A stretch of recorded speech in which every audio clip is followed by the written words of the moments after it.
Today the Honorable High Court has pronounced the judgment. It has dismissed the petition which was filed by one Mr. Douglas and some 7 other petitioners claiming to be components of Comunidad of Thivim. Comunidad of Thivim had resolved to give a land of about 2 lakh square meters at rupees 12.50 per square meter to MIT to set up their educational hub. Now this land otherwise is zoned as educational hub, otherwise it's a wasteland. So the Comunidad resolved to give it at rupees 12.50 per square meter. Now this decision was challenged by these persons claiming to be components of the Comunidad by contending that loss is being caused to the Comunidad. The government also supported its decision, saying that there is a scheme and the educational scheme.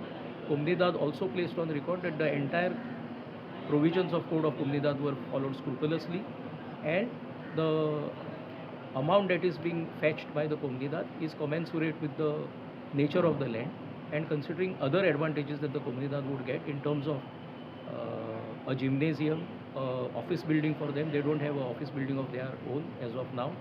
Then 20,000 scholarship to female students who score 95%, 10,000 scholarship to female students who score 90%, and there are other employment avenues given to the components of Comunidad as well as villages.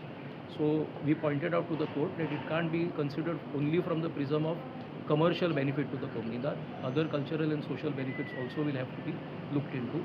Eventually the court has dismissed the petition. As of now we don't have the order, but the honorable judges read the operative part, and what I recollect from that is that there is no public interest involved in this, that the petitioners have tried to stall this project at every stage, and the collective decision of the Comunidad is binding on them, and it was taken in public interest, and the scheme also is in place.